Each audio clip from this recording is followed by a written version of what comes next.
안녕하십니까, 김보디입니다. 지금 제가 타고 있는 차는 메르세데스 AMG의 G63 모델입니다. 에디션 차량이라서 실내 실외 좀 일반 모델하고 조금 다른 구성이 있는데요. 가장 눈에 띄는 거는 스티어링 휠입니다. 카본으로 되어 있고 이렇게 손잡이 부분은 알칸타라로 되어 있습니다. 그리고 이 차의 자랑거리죠. 에디션 모델이기 때문에 통풍 시트가 있습니다. 대단하지 않습니까?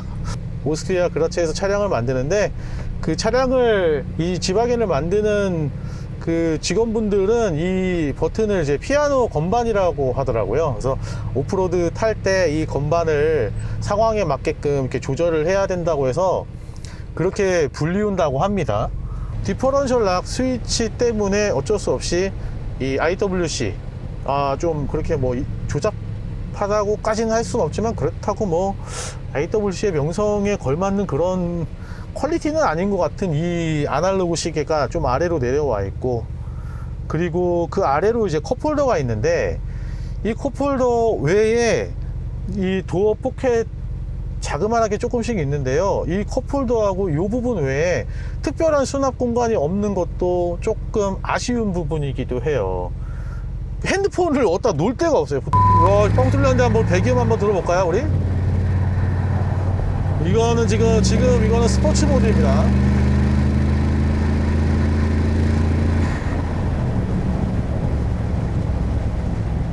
워낙 펀치력이 좋은 차라서 또 이렇게 주행을 해보면서 또 갑자기 떠올랐는데 말씀드리고 싶은 거는, 이 차의 4리터 트윈터보 엔진이 여러 차종에 쓰인단 말이에요. 지금 뭐 제가 알고 있기로는 C클래스, E클래스, S클래스, 앞으로 나올 SL, GLC, GLE, GLS, 그리고 2차, 그리고 AMG GT까지 8기통 트윈터보 엔진이 이제 에스턴 마틴에도 제공되는 걸로 알고 있는데, 배기음도 G박에는 이 G63 같은 경우는 G63스럽고 AMG GT는 또 그에 걸맞는 또 배기음을 내뿜고 있고요. 승용으로 넘어가면 또 승용 나름대로, 또 CUV, 아까도 계속 말씀드리지만 이 크로스오버 타입의 SUV로 넘어가면 또 그 나름대로의 또 배기음이 조금씩 미묘하게 다릅니다. 뭐 에스턴 마틴으로 넘어가면 더할 나위 없이 달라지고요. 사실은 그쪽에서는 또 별도로 이 머플러나 이런 쪽을 또 튜닝을 담당하는 부서가 있기 때문에 또 다른 음색을 또 내고 있죠.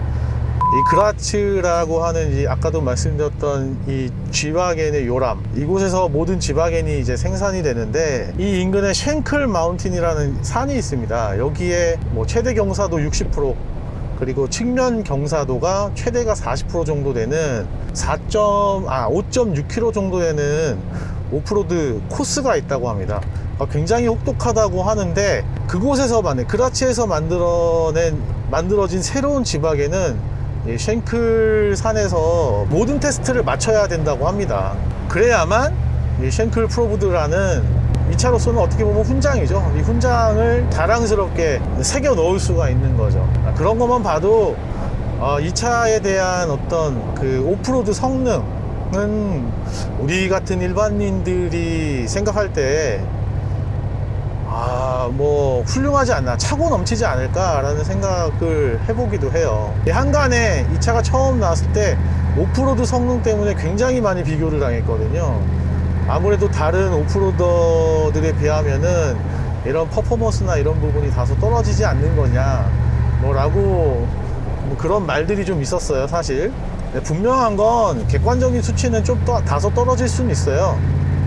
다소 떨어지는 것도 맞기는 한데, 우리 같은 일반인이 봤을 때는 그거를 다 소화할 수 있을까요? 우리가 뭐 페라리나 람보르기니 같은 아주 슈퍼카를 탄다고 해서 그 차의 어떤 극한의 퍼포먼스를 낼 수 있는 사람이 과연 몇이나 될까요? 그런 감성을, 그런 DNA를 내가 소유하고 있다 라는 것에 만족을 하는 거지, 뭐 그런 오프로드 성능이나 이런 부분까지, 글쎄요. 저는 뭐 그런 부분은 정말 극히 일부분의 오너들에 대한 얘기가 아닐까라는 생각을 합니다. 지금의 오프로더들은 온로드, 그러니까 이런 포장도로에서의 성능도 우수해야 된다고 생각을 합니다. 왜냐하면 아주 그냥 저는 원초적으로 생각을 했는데, 어쨌든 누군가가 이 차를 타고 오프로드를 가려면 1시간이고 2시간이고 이런 포장도로를 달려야 되잖아요. 이런 포장도로를 1~2시간 달리고 오프로드 교장에 가서 기껏해야 뭐 키로수로 따지면은 한 5~6km 탈까요? 5에서 10km 내외? 기껏해야 1~2시간, 3~4시간 정도?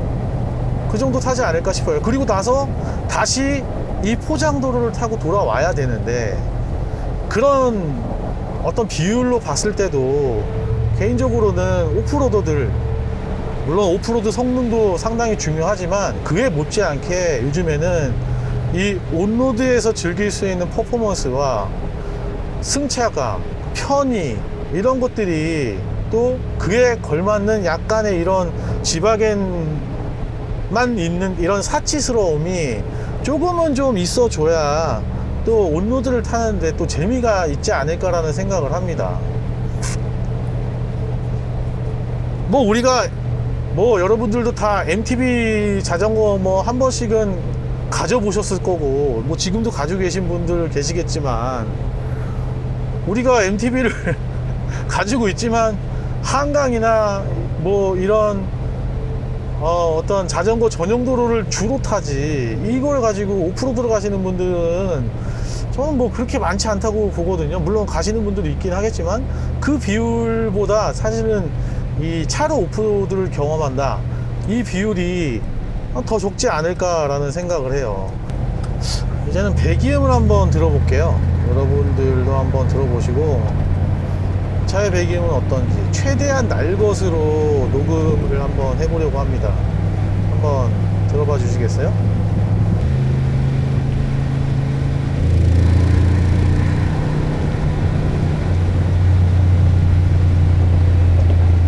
속도는 그렇게 일부러 내지는 않을 거예요. 그냥 여러분들이 좀 느끼실 수 있는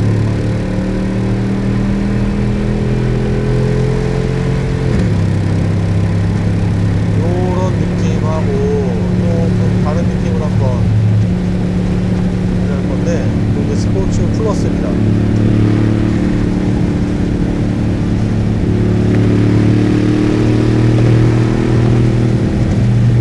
차이는 없어요. 그냥 배기음에 대한 조금 예전에 제가 C63S를 한번 녹음한 적이 있었는데, 영상 한번 보신 분들이 꽤나 계시는 걸로 알고 있어요. 한 40만 뷰 이상 되더라고요. 그러니까 이 영상 보시면은 좀 아시겠지만 좀 다이나믹한 그런 플랩의 어떤 움직임, 그러니까 능동적인 움직임은 사실 좀 없죠. 떨어지긴 해요. 그런 부분은 사실 좀 떨어지긴 합니다.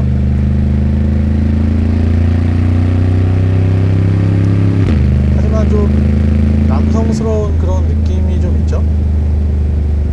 얘는 확실히 전작에 비하면, 전 모델에 비하면 좀 소음이나 이런 것들도 뭔가 많이 굉장히 여과가 되고 많이 좀 이렇게 뭔가 이제 좀 이 소음을 좀 분출을 해야 되는데 많이 억제를 하고 있는 듯한 그런 느낌이네요. 분명한 건 AMG로서 그런 특유의 배기음, 그리고 특유의 그런 음색, 이런 것들은 여전히 가지고 있다라고 봅니다. 이 부분, 그러니까 소리 관련된 부분, 배기음, 그리고 문 열고 닫는 이 소리들. 왜냐면 이 신형 같은 경우는 도어가 알루미늄이에요. 이 알루미늄하고 이 닫는 소리가 아무래도 완전한 이제 쇠랑 닫는 소리랑은 좀 다를 수밖에 없죠. 이 소리도 굉장히 많이 그 튜닝을 했다고는 하는데, 개인적으로는 구형의 소리가 더 굉장히 쇠 소리 나고 철컥거리는 소리가 마음에 들긴 합니다. 다시 한번 달려볼게요. 여러분들이 어떻게 생각하실지는 모르겠어요. 저는 그래도 충분히 이 차의 감성을 올리는데 뭐 충분하다고 생각을 합니다. 지금 이런 느낌? 빨리 달릴 필요가 없는 차라서 또 왜 그러냐면 아까도 이제 말씀드렸지만 이 엔진을 가지고 여러 차량들이 있었잖아요. 이 G바겐만의 약간 독특한 그 토크 밴드가 있어요. 다른 차량들 같은 경우는 대부분 이 최대 토크가 3000 rpm 정도에서 6000 rpm 정도 사이에서 최대 토크가 만들어지거든요. 근데 이 G바겐 같은 경우는 한 1000 rpm 정도가 다 좀 앞당겨져 있어요. 그러니까 최대 토크는 보통 한 2000 rpm에서 4000 rpm 정도까지 쓰고 있는데 최대 토크의 한 90% 정도가 1700 rpm 정도에서 나와요. 네, 그러니까 이 토크 밴드가 좀 앞으로 당겨져 있다 보니까 이 큰 덩치를 빠르게 굴리는데 일조를 많이 하죠. 그게 답답하지 않게. 네. 이런 느낌. 여러분들이 생각할 때는 어떻게 생각하실지 모르겠지만 스포츠 플러스일 때 약간 우리가 흔히 말하는 팝콘을 터뜨린다? 그런 소리가 나긴 해요.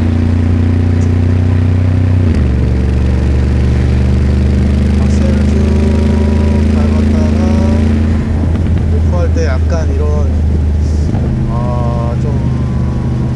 그런 스포츠카처럼 진짜 다이나믹한 그런 팝콘 소리는 아니지만 묵직한 소위 말하는 팝콘 소리가 들리긴 합니다. 지금도 이런 코너에서 이제 다이나믹 시트가 작동을 하고 있죠. 운전자의 어떤 자세를 제어할 수 있도록 이런 느낌. 충분히 이제 배기음은 웅장하죠. 네, 다른 차량들에 비해서 저음의 울림이나 이런 게 조금 더 웅장한 편입니다. 등치에 맞는 그런 소리라고 느껴지네요. 확실히 C63이나 E63이나 이런 차량들은 또 그런 승용차답게 좀 그에 어울리는 듯한 너무 무겁지 않은 그런 소리 자체도 좀 무게감이라는 게 좀 있는데 너무 무겁지 않은 그런 소리인데 얘는 확실히 덩치답게 묵직한 사운드가 느껴집니다.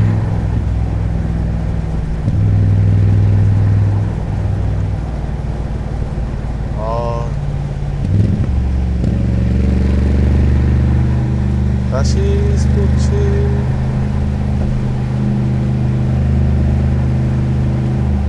스포츠 모드로 하고 한번 그냥 편안하게 한번 달려보도록 할게요. 그러니까 사실 이런 약간 으르렁거리는 소리가 G바겐만의 좀 독특한 소리죠. 얘를 상징해 줄 수 있는 그런 사운드 멋지긴 해요. 사실 정말 이 자체만으로도 이 차는 타는 재미가 확실히 있어요. 이것만으로도 이렇게 으르렁거리는 제 입으로 표현을 못 하겠는데 이렇게 으르렁거리는 그런 소리를 내주는 것만으로도 웅장하고 타는 맛이 또 외부에서 봤을 때 또 이 차의 느낌 또 시선을 끄는 듯한 소위 말하는 관종미가 좀 있잖아요. 제가 생각하기로인데 이 금액대에서 관종미로는 3, 4억대 차량도 마사지 할 수 있는 그런 독특한 매력을 가지고 있는 차라고 생각해요. 또 SNS가 활발하게 발달하면서 이런 다양한 차량들이 또 우리 대중들에게 우리들에게 또 깊이 알게 되고 넓게 알려지게 되지 않았나 싶어요. 더더군다나 그런 유명한 분들이 G바겐을 소유하고 그런 사생활에서 타고 다니는 모습이나 또 이런 거를 또 피드로 보면서 나도 내가 선망하고 좋아하고 하는 저런 유명 연예인처럼 되고 싶다라는 생각도 하고 저들이 가지고 있는 저런 차를 나도 꿈꾸면서 또 살기도 하잖아요. 근데 그런 부분에서 이 차가 그런 부분에서는 아마도 약간 선두에 서 있지 않을까라는 생각도 해봅니다. 뭐 저 같은 경우는 지금 젊은 분들이야 이제 SNS를 통해서 주로 이 차량에 대해서 또 다른 여러 되게 독특하고 희귀한 차량들에 대해서 많이 알게 되겠지만, 하지만 이제 저 같은 경우는 세대에서는 뭐 TV나 혹은 뭐 각종 뭐 뉴스나 신문 이런 데서 뭐 연예인의 차, 누구의 차, 누가 뭐 이런 지프 같은 뭐 벤츠 지바겐을 탄다, 뭐 이렇게 해서 저는 알게 됐거든요. 그런 부분을 봤을 때는 굉장히 차 자체도 소위 말해 스타성도 좀, 사람으로 따지면 스타성이라는 것도 좀 있다 라고 보여집니다. 그리고 요즘 젊은 세대들한테는 이 차가 어떻게 보면 굉장히 독특한 존재일 수 있어요. 우리 같은 약간 우리 같은이라고 하면 안 되겠구나. 저 같은 약간 그래도 약간 나이가 있는 저 같은 경우는 오래전부터 이런 스타일의 차량을 많이 봐왔고, 심지어 파워 윈도우가 아닌 이 돌리는 타입의 뭐 문을 열고 닫는 그런 차량들을 타봤기 때문에 개인적으로는 진짜 레트로한 그런 감성을 주고 있기 때문에 이 차가 좀 반갑기도 하고, 아직도 이런 스타일의 차가 존재하고 이런 룩을 가진 차가 존재함에 있어서 반갑고, 이런 모습이 앞으로도 계속 유지가 되었으면 하는 바람이 있습니다. 그러니까 한때 레트로가 유행할 때 기성세대들은 그런 아날로그함의 소비를 많이 했잖아요. 근데 요즘에는 이제 뉴트로라고 하죠. 뉴트로 감성을 느끼는 요즘 젊은 세대들은 사실 뼛속까지 디지털이잖아요. 기성세대들이 경험해왔던 그런 아날로그함들이 지금 MZ세대들한테는 새로운 경험이고 새로운 트렌드라고 보고 있는 거죠. 필름 카메라 얼마나 불편합니까? 이거 찍고 나서 현상을 해야 이제 리뷰를 할 수 있는데, 그 편한 핸드폰 카메라를 두고 필름 카메라에 열광하고 있는 그런 MZ세대를 보면서 이 차도 마찬가지로 그 한 측면에 정확하게 결이 같다고는 할 수는 없지만, 이런 디자인적인 부분이나 또 아까도 말씀드렸던 것처럼 이 모습에서 디자인적인 모습, 또 전체적인 어떤 캐릭터성과 비주얼, 그리고 뭐 하다못해 문 여는 방식이나 이런 것들까지 이 새로운 세대들한테는 오히려 독특하게 다가갈 수 있을 거다라는 생각을 해요. 그래서 그들이 조금은 불편하지만 이런 거에 힙함을 느끼지 않을까? 그래서 젊은 사람들이 좋아하지 않을까? 특히 제가 느끼기에는 20대 혹은 30대 초반 정도 되는 젊은 여성들이 굉장히 이 차를 또 호감으로 보더라고요. 또 강호동이나 뭐 그런 분들처럼 덩치가 있으신 분들을 되게 또 귀엽게 보시는 분들 계시잖아요. 그런 분들처럼 얘도 약간 그런 느낌으로 바라보시지 않나, 그런 생각도 해보기도 합니다. 이 그라츠의 지바겐 공장에 가면 79년형 그 민간 민수용으로 처음 나왔던 지바겐 중에 한 대가 호박으로 박제되어 있다고 말씀드렸잖아요. 그 의미가 변하지 않았다, 그리고 앞으로도 변하지 않을 것이다 라는 그런 의미를 좀 함축적으로 표현을 한 것 같은데, 개인적으로도 그런 바람입니다. 앞으로도 지바겐이 계속해서 단종되지 않고 출시가 되었으면 하는 바람이고, 또 이 모습을 계속해서 이런 레트로한 요소들을 계속해서 앞으로 유지를 해주고, 또 시대에 맞게끔 세련되게 만들어줬으면 하는 바람이 있어요. 네, 여러분들 이제 다 도착했네요. 저도 이제 목적지에 다 도착해서 리뷰를 마쳐야 될 것 같습니다. 두서없이 차를 타면서 제가 생각나는 대로 이렇게 떠돌다 보니까 여러분들한테도 좀 이 얘기했다 저 얘기했다 좀 혼란스러웠을 수도 있을 것 같아요. 정말 제가 유튜브라는 거를 너무너무 오랜만에 하다 보니까 아직 좀 감을 못 찾은 것도 없지 않아 있습니다. 하지만 계속해서 좀 나아지는 모습을 여러분들한테 보여드리고 싶고, 여러분들도 그런 모습을 보면서 저 김보디 많이 응원해 주셨으면 감사하겠습니다. 영상 끝까지 시청해 주셔서 너무 감사하고요. 정말 여러분들의 구독과 알람 그리고 좋아요까지 해주시면 제가 너무너무 감사하겠습니다. 쓸모없지만 또 올바른 정보를 알려드릴 수 있도록 저 또한 노력 많이 하겠습니다. 감사합니다. 안녕.